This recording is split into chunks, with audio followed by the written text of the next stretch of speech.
Hola colegas, la verdad que es un placer poder estar aquí hoy con ustedes, aportando un poquito a estos tiempos tan bizarros en los que estamos viviendo y bueno, esperemos que en estos 40 minutos lo que he puesto preparado para ustedes les redunde en herramientas productivas que puedan usar en sus clases y puedan así empezar a aclimatarse a la nueva realidad educativa. Y esto recién empieza, las primeras semanas de clase virtual fueron más que nada una fase beta de esta realidad y es ahora, después de Semana de Turismo, que realmente empieza la labor de lograr aprendizaje de calidad. Y pensando en esta presentación, cuando me la pidieron las inspectoras, lo primero que se me ocurrió fue que la verdad es que estamos viviendo en tiempos muy extraños. Y me acordé enseguida de la famosa película El Mago de Oz, del libro homónimo, en el cual tenemos a esta jovencita Dorothy y tres personajes más que están buscando una salida a la situación en la que se encuentran. Cada uno con sus necesidades específicas, cada uno con sus cualidades. Y a la pobre Dorothy la agarró un tornado de golpe, sin previo aviso, y la transportó a un mundo completamente bizarro y completamente nuevo para ella. En ese sentido, a nosotros nos ha pasado lo mismo. Y es por eso que se me ocurrió usar al Mago de Oz como metáfora para esta presentación. Empecemos con lo que es el mágico mundo de Oz. Es un mundo en el cual la normalidad no existe más.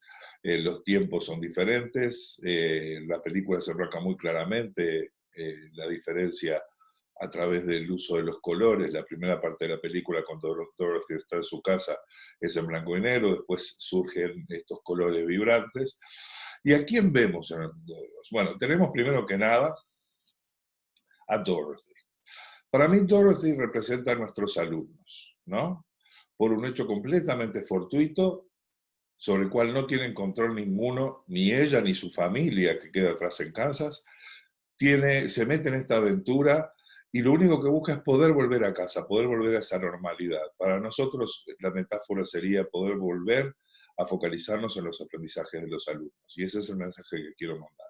Todo lo que discutamos hoy está basado en ideas que he probado, que han funcionado y que de manera exclusivamente virtual y que pueden ayudarnos a compatibilizar nuestras necesidades y las de los alumnos con esta nueva realidad.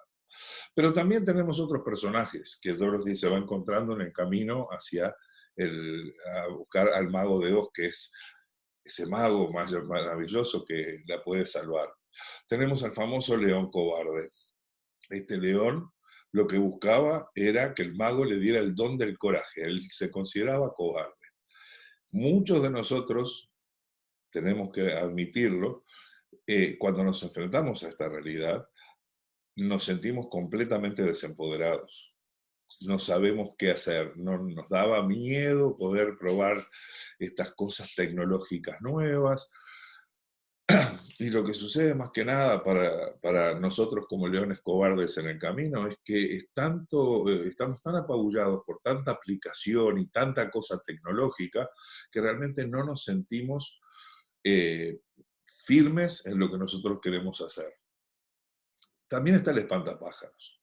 Y el espantapájaros lo que busca en el camino a Oz es un cerebro, porque él está hecho de paja, entonces no tiene cerebro. Acá me incluyo, muchos de nosotros, por más que nos hemos formado en el uso de las tecnologías, al enfrentarnos a la completa virtualidad, lo que buscamos es la forma de poder conseguir aprendizaje de calidad y no siempre, y eso tenemos que admitirlo porque es una cosa que surge constantemente en el discurso, se duda mucho de que la virtualidad pueda redundar en aprendizaje de calidad. Yo espero poder demostrar que todo lo contrario. La virtualidad es una oportunidad única para nosotros docentes porque nos posiciona en un papel de observador del aprendizaje emergente y cómo van emergiendo nuestros alumnos. Podemos ver a cada alumno intentar las tareas que le proponemos. También está el famoso hombre de lata, ¿no? Y aquí la metáfora la hago, el hombre de lata lo que buscaba era un corazón en la historia. Hay muchos de nosotros que dominamos muchísimas herramientas tecnológicas, pero siempre en el fondo, y esto es en las conversaciones que he tenido con colegas, con alumnos que están pasando por lo mismo que estamos pasando todos, queda en el fondo, yo me estoy conectando realmente con estos alumnos, estoy llegándoles como lo podría hacer en la clase. Ya no existen esos espacios de interacción dentro de los 45 minutos que tenemos de clase, que nos permiten detectar pequeñas cosas en nuestros alumnos y relacionarnos en forma más humana. Entonces la preocupación para nosotros en el caso de esta metáfora sería buscar una forma de que la tecnología se haga transparente y que nos permita realmente alcanzar a nuestros alumnos. Por supuesto que hay otros personajes, porque siempre que hay protagonistas hay antagonistas. Y ahí tenemos a la famosa bruja mala del Este. La bruja mala del Este en la historia conspira contra Dorothy para sacarle unas zapatillas rojas que Dorothy tenía. Para mí la bruja mala del Este representa todos estos problemas que estamos vivenciando. La falta de herramientas tecnológicas de nuestros alumnos, la falta de conectividad, la falta de su capacidad de poder enfrentarse a la tecnología o a tecnologías diversas para poder aprender y no necesariamente estar constantemente ansiosos o ansiosas sobre lo que se está haciendo por medio de la tecnología. El alumno lo que precisa es no solo el contacto humano, sino también un estar asegurándoles constantemente de que está progresando y cómo está progresando. La visibilidad es mucho más grande online que en la clase. Ustedes imagínense que en la forma online, uno lo que escribe quedó escrito para siempre. Lo que escriba a través de una aplicación, en una plataforma. Mientras que en la clase, si yo a veces no quiero participar, me digo que me escondo y puedo hacerlo. Acá todos somos muy visibles y por lo tanto vulnerables.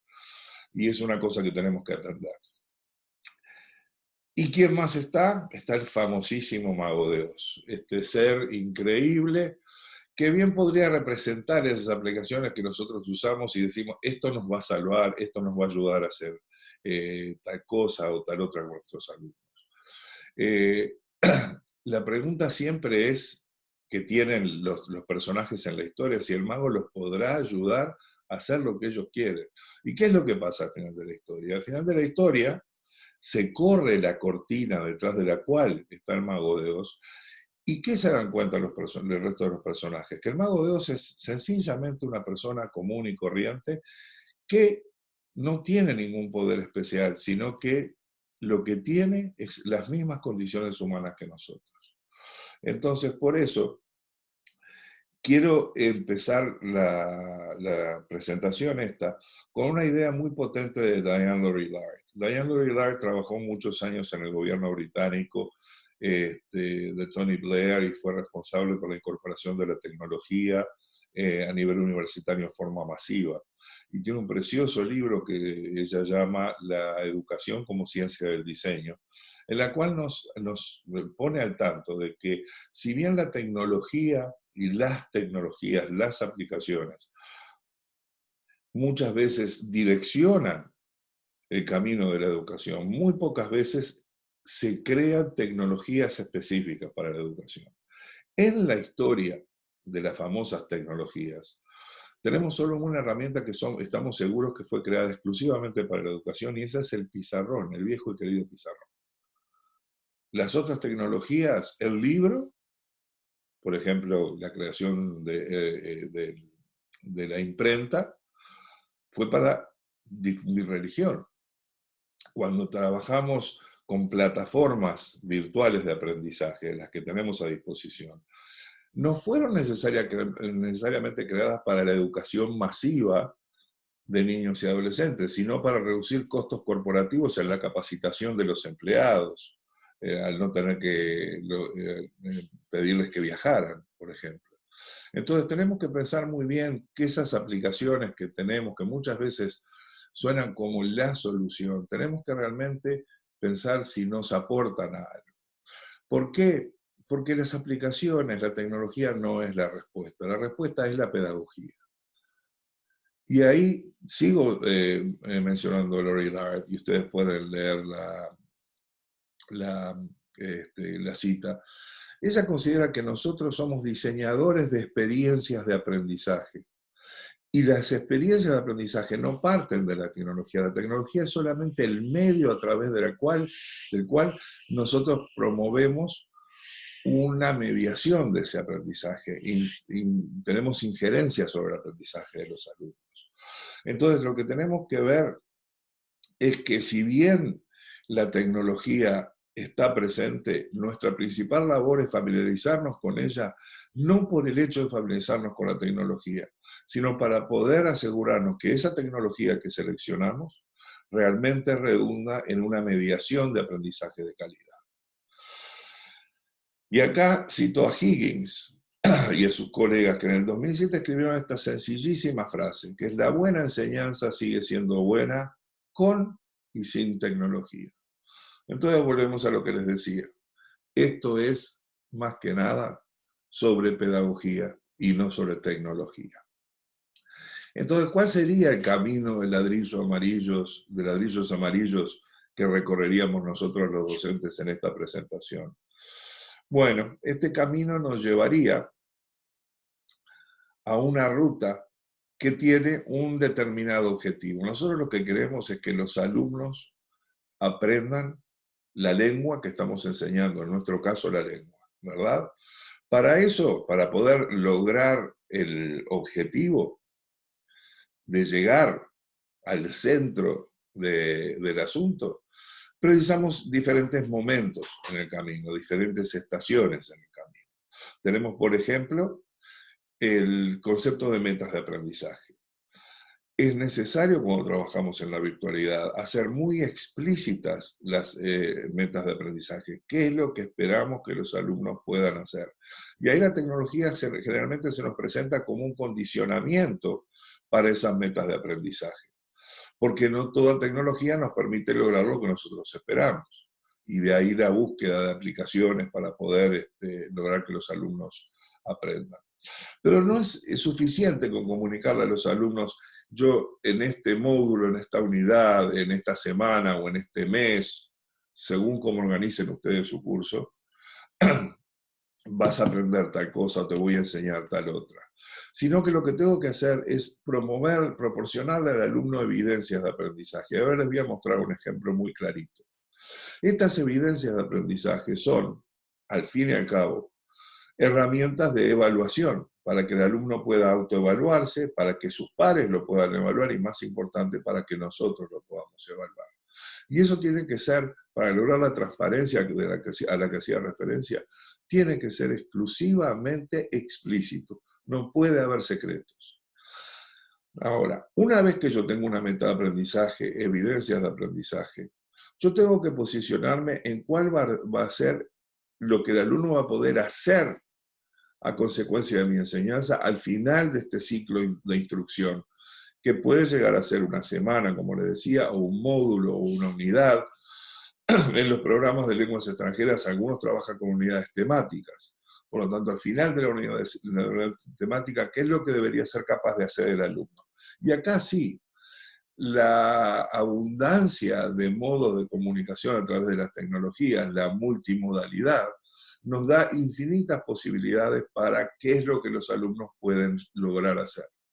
Pero para eso, a partir de la enseñanza, tenemos que lograr un diseño de lo que llamamos una tarea final de desempeño, que tome en consideración esas evidencias de aprendizaje y las metas que tenemos, y que sea posible para todos los alumnos. Y no digo para la mayoría, sino para todos.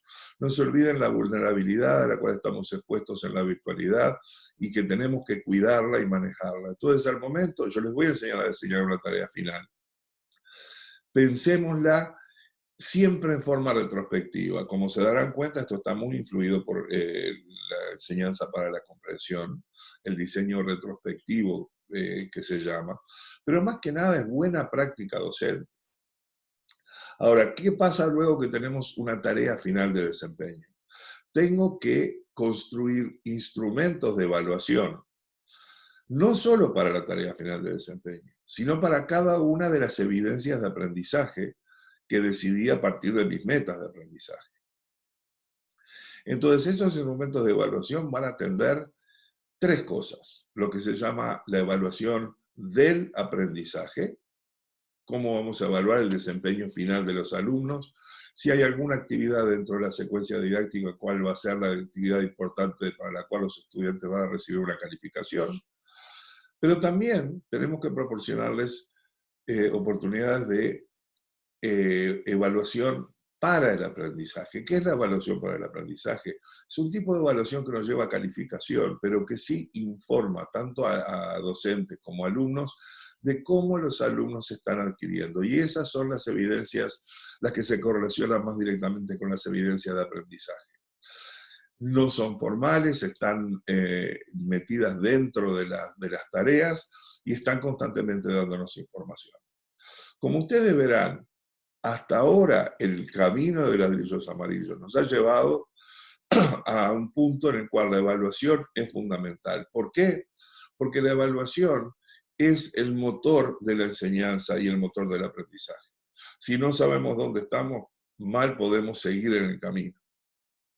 Entonces, lo último que vamos a hacer, y esto puede sonar un poco contradictorio, lo último que vamos a hacer es el diseño didáctico. O sea, las actividades de aprendizaje que los docentes diseñan para los alumnos no es lo primero que hacemos. Tradicionalmente tendemos a hacer eso. Ponemos un objetivo y decimos, ¿qué actividades me ayudan al objetivo? Acá ponemos primero las evidencias de aprendizaje, una tarea de desempeño final que nos va a estar constantemente alineando lo que nosotros enseñemos, las evidencias de aprendizaje, con lo que el alumno tendría que poder hacer al final. Y por último, va a estar alineado ese diseño didáctico con los instrumentos de evaluación. Hoy yo les voy a compartir una serie de diseños didácticos para diferentes situaciones de enseñanza. Pero pasemos a ver lo que son las metas de aprendizaje. Una meta de aprendizaje es un enunciado en el cual claramente yo digo lo que los alumnos deberían poder hacer. En el caso nuestro de las lenguas nos regimos muchos países por el marco común de referencia europeo. En él aparece lo que se llaman los enunciados puedo hacer, ¿no? Can do statements. Je peux. En este caso, vamos a pensar en lo siguiente. Tenemos una unidad temática que es sobre narrativas, sobre historias, cómo escribir una historia, etc.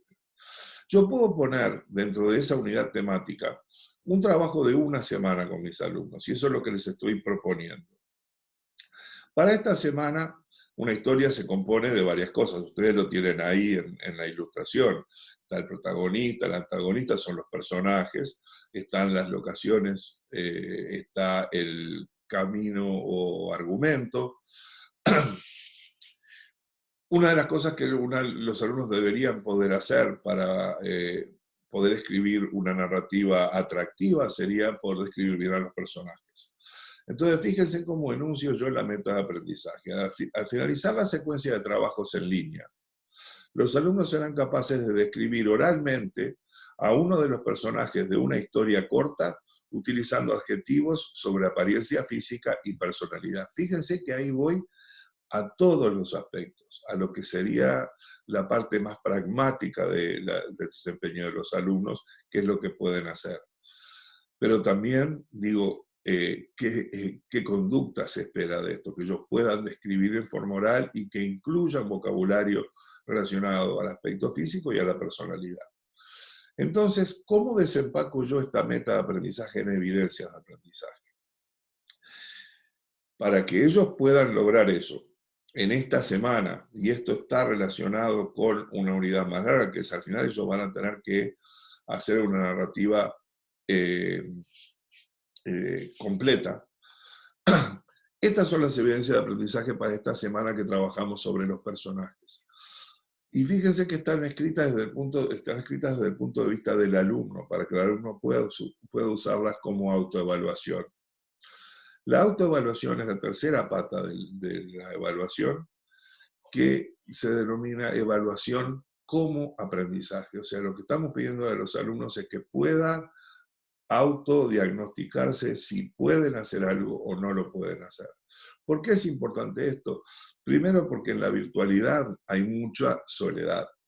Por más que tengamos clases sincrónicas, existen las clases no sincrónicas, hay trabajos en plataformas que los alumnos deben elaborar solos o en pequeños grupos, pero sin la supervisión directa del docente, que es el hábitus, lo que ellos están más acostumbrados a tener, ¿verdad? Estar constantemente en el aula.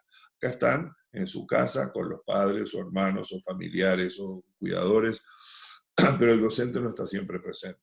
Entonces, por eso pongo los enunciados de evidencia de aprendizaje como un enunciado de autoevaluación. Elaboro una descripción y pongo cómo es, y vamos a ver por qué pongo ese cómo es más adelante, de un personaje de la historia que trabajamos en clase. Lo hago en forma oral frente a mis compañeros. Utilizo palabras que describen la personalidad y la apariencia física del personaje y uso la lengua extranjera correctamente, o sea, los aspectos léxicos, gramaticales, pragmáticos, etc. Estas son las evidencias que yo comparto al comienzo de la secuencia didáctica. Acuérdense que todo esto ha pasado por un proceso de diseño anterior, ¿verdad?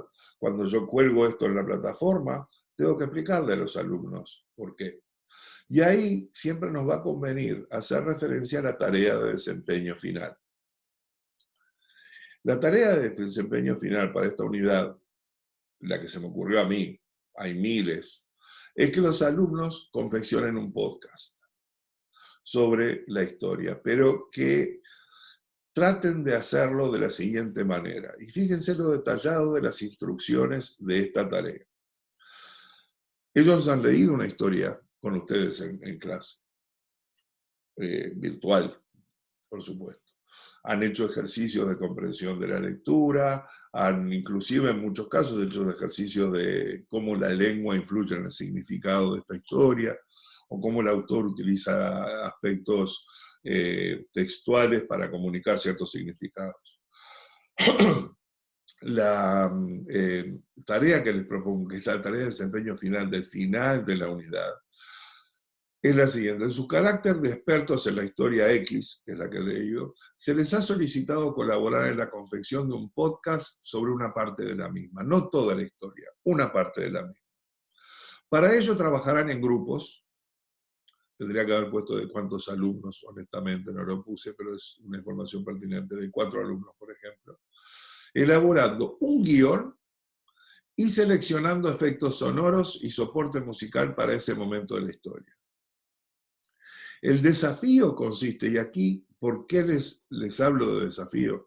Porque toda tarea, para hacer tarea, implica una brecha, una o más brechas que los alumnos tienen que cubrir. Esas brechas pueden ser de información, de razonamiento, de opinión. Entonces, el desafío consiste en presentar la historia a la audiencia en forma atractiva y alentarlos a leerla en forma completa. Si se quiere, esto sería un podcast como un comercial sobre esa historia.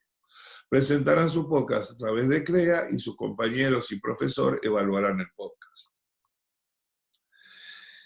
Para esta tarea yo voy a confeccionar una rúbrica con niveles de desempeño. Yo siempre recomiendo 4 niveles de desempeño, porque si tenemos 3 o 5, uno siempre tiende a irse hacia lo medio. Con 4 además nos fuerza a nosotros a tomar en cuenta la diversidad de los alumnos, porque cuando yo hago una rúbrica para una tarea que voy a proponer a mis alumnos, estoy pensando en todos los alumnos que tengo en la clase. Y una rúbrica tiene de 4 niveles, sería un desempeño sumamente completo o excelente, un buen desempeño, un desempeño casi satisfactorio y un desempeño no satisfactorio. Esos 4 niveles de desempeño cubren los 4 tipos de alumnos que tenemos en una clase generalmente, que no son para todas las tareas los mismos. O sea, hay alumnos que se destacan más en la oralidad, otros más en la escritura, otros más en la lectura, otros más en la comprensión auditiva. Pero yo lo que hice fue, bueno, a ver, ¿qué es lo que espero que puedan hacer al final cuando presentan este famoso podcast? Quiero que usen fidedignamente el argumento de la historia que trabajamos en clase para crear ese guión que luego ellos van a tener que leer. El soporte sonoro es eficaz para el momento de la historia seleccionada, o sea, los efectos de sonido. La dramatización oral es clara, o sea, es inteligible para los compañeros, usan correctamente la lengua y hay un elemento motivacional para la audiencia para lograr captar la atención de la audiencia. Estos son los descriptores de lo que el alumno tiene que hacer. Luego voy a poner los niveles de desempeño con sus descriptores individuales. Pero yo voy a compartir eso desde el primer día que empiezo esta unidad temática, porque voy a estar haciendo constante referencia durante el desarrollo de la unidad a estos criterios de evaluación. Cuando les doy, por ejemplo, la tarea que les presenté anteriormente, que ellos describan al personaje, me fijo acá, bueno, a ver, la descripción del personaje es congruente con el argumento de la historia. Esa descripción del personaje es fidedigna para el momento de la historia que se está describiendo, y así sucesivamente. Una vez que tenemos esto decidido, tenemos el tema de la evaluación. Como yo les decía, acá aparece la historia de Oz, el hada buena, al final, que es la que ayuda a Dorothy a volver a su casa, ¿verdad? Para mí la evaluación formativa o la evaluación para el aprendizaje nos da eso, nos da la información necesaria para poder llegar a nuestro destino. Mientras que la evaluación sumativa, perdón, en este caso voy a usar una rúbrica, es la que nos dice el grado de alcance de las metas explicitadas. Entonces las dos son necesarias constantemente y ahí vamos a tener distintos tipos de instrumentos, ¿verdad? Como los que aparecen en la diapositiva. Cuando yo tengo todo esto laudado, cuando yo sé exactamente de dónde van a partir los alumnos y a dónde quiero que lleguen, voy a decidir el camino que van a tomar. Y ahí empiezan los diseños didácticos. Si ustedes recuerdan la historia del Mago de Oz, el Mago de Oz fue otro humano que cayó en la tierra de Oz, pero tuvo la agudeza de convertirse en un ser todopoderoso. Ahora es un hombre común y corriente que vuelve a su casa junto con Dorothy. Este primer diseño didáctico que les propongo es un diseño didáctico focalizado en la lengua. ¿Qué quiere decir eso? Que es un diseño didáctico para ese tipo de momentos del curso donde ustedes quieren que el alumno aprenda aspectos discretos de la lengua, léxicos, semánticos, sintácticos, pragmáticos.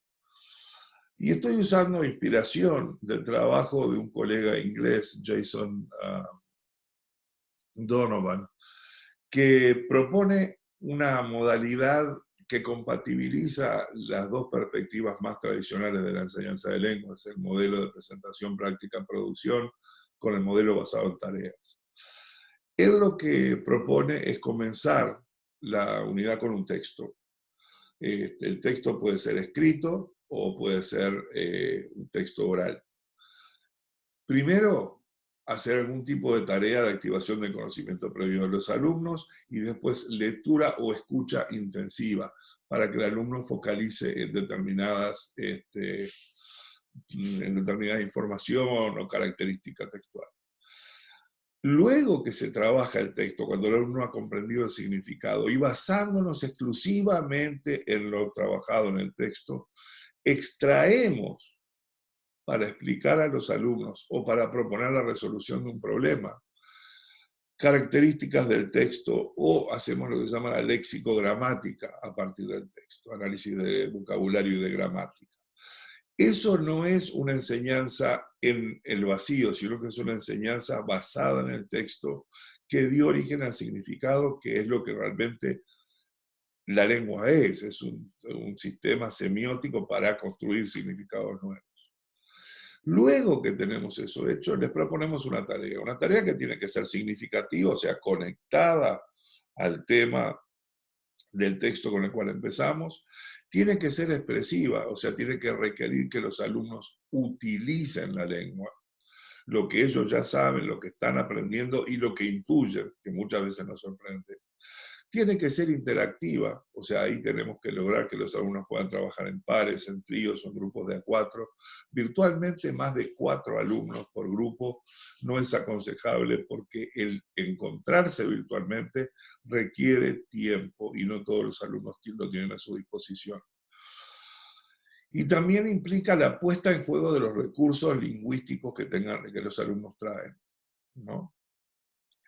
Por último, una vez que los alumnos han presentado los resultados de sus tareas individualmente por cada grupo, trío o par, lo que hacemos es una exploración. Pero esta exploración no es a partir de la lengua que aparece en el texto, sino que es a partir de la lengua emergente de la interacción de los alumnos. Entonces aquí estamos atendiendo a dos cosas. Por un lado, atendemos a la corrección gramatical, en el caso del análisis del texto. Pero también atendemos al tema de fluidez en la exploración final.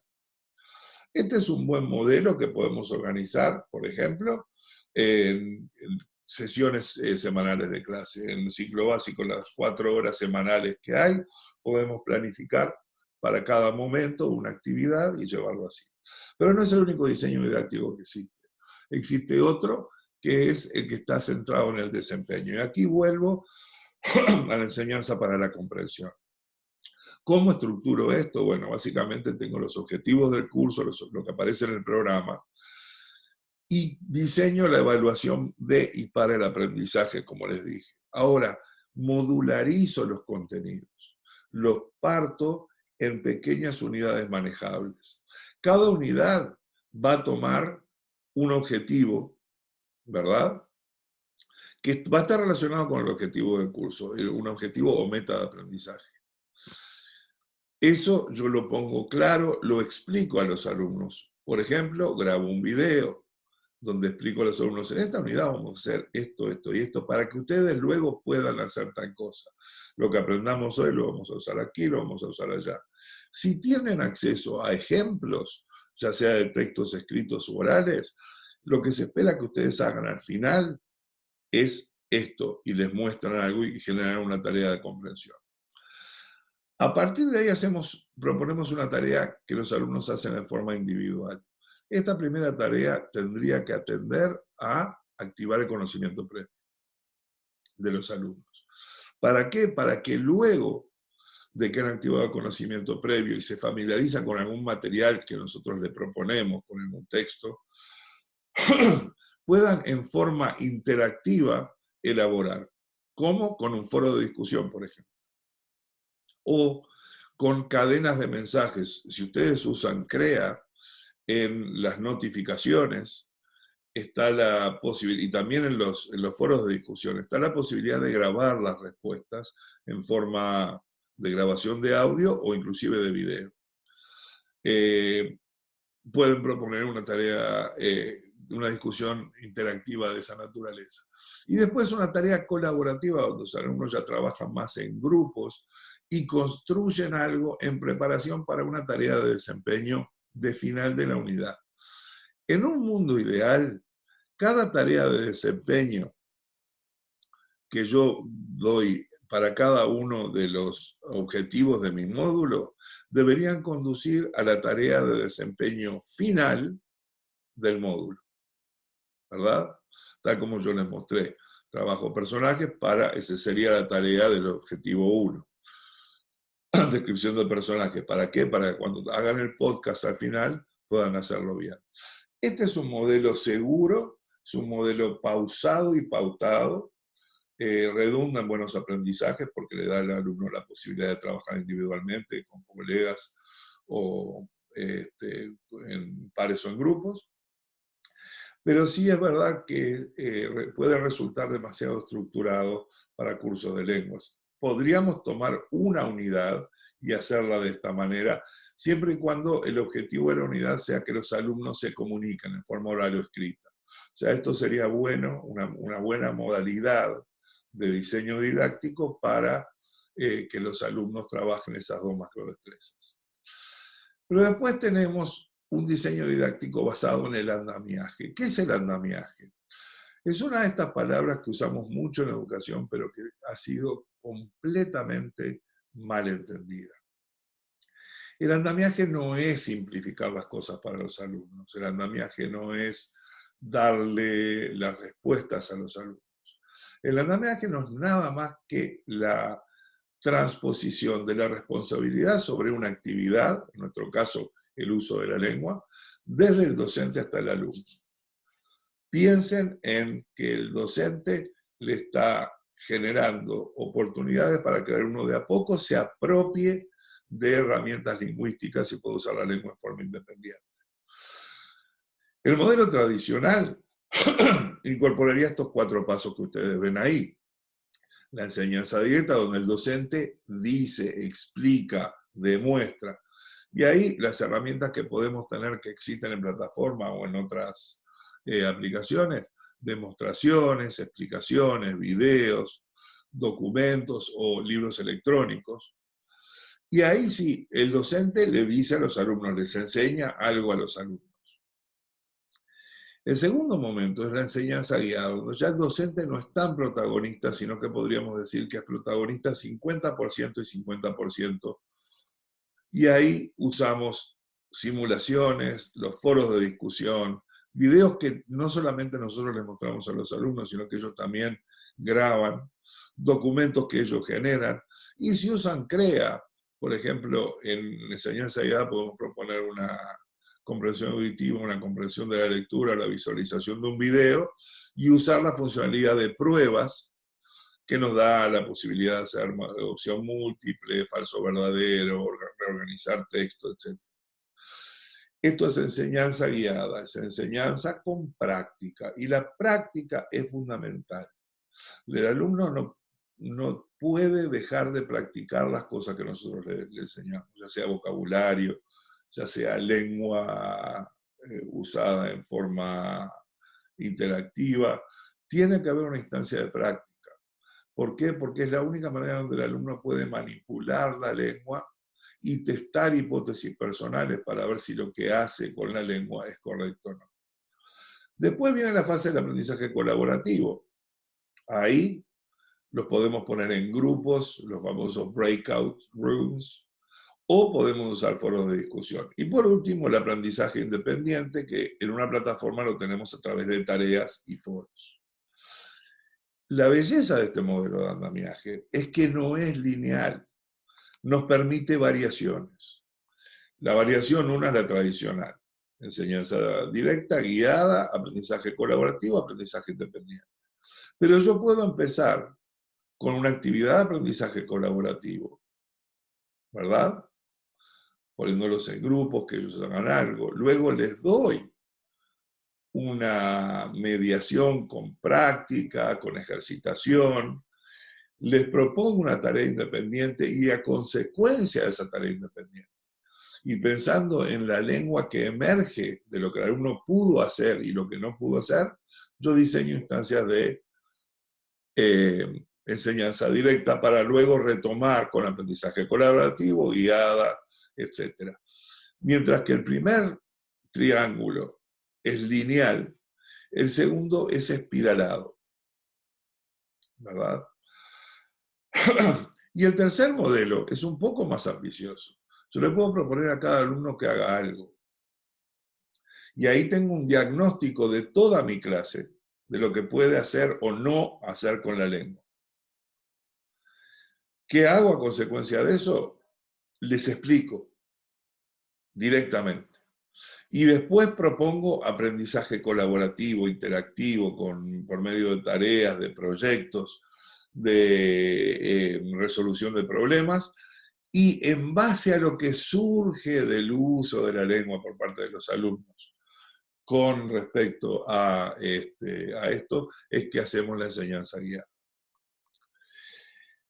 Lorilar nuevamente nos recuerda que tanto en la enseñanza presencial como en la virtual existen diferentes tipos de aprendizaje. Aprendizaje por medio de la adquisición, eso es cuando alguien nos da algo, por medio de la investigación, cuando nos involucramos en resolver algún problema, por medio de la discusión, por medio de la práctica y la ejercitación, a través de la producción, a través de la colaboración, y para eso nos dice las distintas herramientas informáticas que podemos usar. Pero fíjense que la lógica de Lorillard y de los diseños didácticos que les he propuesto pasa más que nada por cómo aprende el alumno y para eso qué forma de mediación voy a tener. Unos consejos prácticos para tener en cuenta al momento de virtualizar la propuesta didáctica. Primero que nada, recuerden que menos es más. Los tiempos en la virtualidad son bastante más onerosos que los tiempos de la presencialidad. Todos sabemos que estamos trabajando mucho más ahora de lo que trabajábamos presencialmente. Así que busquen, cuando yo digo menos es más, no tapemos a los alumnos con actividades que tengan que hacer 50.000 para nosotros corregir 50.000. Piensen en lo que realmente va a conducir a un buen aprendizaje. Mapeen el curso. Háganse sábanas, tablas, mapas semánticos, lo que ustedes consideren mejor para mapear el curso en lo que tiene que ver con las metas de aprendizaje y usen colores para unirlas con las evidencias de aprendizaje, con las tareas propuestas, porque de esa manera nosotros vamos a ver lo que es el aspecto sistémico del curso. En lugar de disertar mucho, que es lo que veo que está pasando en muchos casos, usen infografías y busquen que los alumnos interpreten, usen fotos para que ellos hagan cosas, videos, cosas que sustituyan la disertación del docente hablando en la plataforma. Si van a utilizar aplicaciones externas a la plataforma que ustedes manejando, mi consejo es no utilizar más de 3. Yo en este momento estoy dando un curso virtual de didáctica y tenemos 3 herramientas externas a la plataforma CREA, que es la que utilizamos.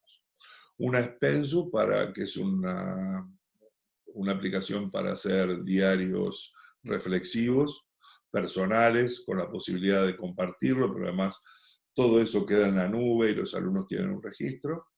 Después tengo el uso de Mentimeter, que es una aplicación en algunos aspectos similar a las aplicaciones en las cuales los alumnos dan respuesta automáticamente, como Kahoot, por ejemplo. Pero tiene otras funcionalidades y permite mayor interacción docente-alumno. Y después, por último, la última que tengo es Padlet, que es donde hacemos las tareas grupales. Pero cada una de esas aplicaciones, los alumnos hicieron una cuenta gratuita, por supuesto, ¿no? Por eso piensen que no más de 3. Y aconsejen a los alumnos que usen el mismo usuario y contraseña para las 3 y que lo guarden en la computadora, para que después no digan, profe, yo no pude entrar porque no me acuerdo del usuario de la contraseña. Compartan los instrumentos de evaluación de antemano con los alumnos todo el tiempo. Eso les permite a ellos redireccionar su aprendizaje e ir guiándose por los criterios de evaluación. Fomenten la autoevaluación y la coevaluación, son formas fundamentales de aprendizaje. El yo verme reflejado a mí mismo como aprendiz y lo que yo he logrado y lo he logrado, junto con lo que mis compañeros opinan de mi desempeño. Utilicen un patrón establecido para la retroalimentación y compártanlo con los alumnos de entrada. Yo a mis alumnos les solicito que utilicen una cosa que se llama la escalera de la retroalimentación. que es una modalidad de dar retroalimentación del proyecto cero de la Universidad de Harvard, y está muy alineado con eso, donde uno empieza por preguntarle, a partir de una producción del alumno, preguntarle si tiene dudas, si yo tengo dudas sobre ese desempeño. Luego enfatizo lo positivo, digo todas las cosas buenas que tuvo ese desempeño y lo correlaciono con los criterios de desempeño.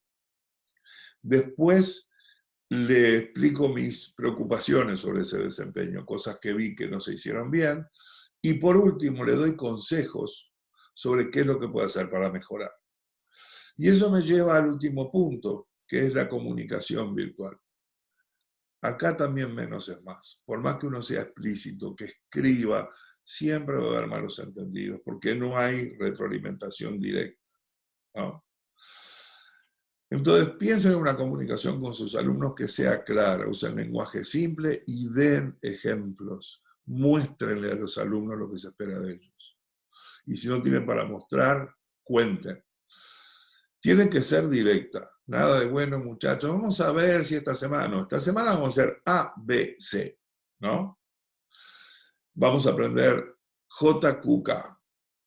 Eso es invariante. Eso es el objetivo de la semana. Tiene que ser precisa. Entonces, cuando yo digo aprender, yo les voy a enseñar algo, ustedes lo van a practicar en grupos y después lo van a usar individualmente. Eso es lo que quiere decir aprender. Precisa. Y por último, concisa. Cuando hagan mensajes, ya sea escritos o en video o en audio, sean concisos, como cuando dan instrucciones en el aula. Digan solo lo que tienen que decir y dejen todo el lenguaje extra afuera. ¿Por qué? Porque lo que estamos buscando es que los alumnos se empoderen a través de nuestra interacción con ellos, que está mediada por herramientas tecnológicas, pero lo importante es nuestra comunicación con ellos en este diseño de enseñanza y aprendizaje que estamos haciendo. Y lo que nos puede llegar a pasar, si usan alguna de estas ideas, es que le pase lo mismo que a Dorothy. Cuando llega al final, lo único que ella necesitaba hacer para volver a su casa era golpear los tacones de los zapatos rojos y pensar en su casa.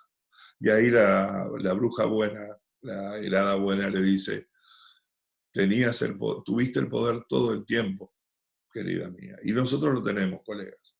Somos buenos docentes, sabemos cómo enseñar.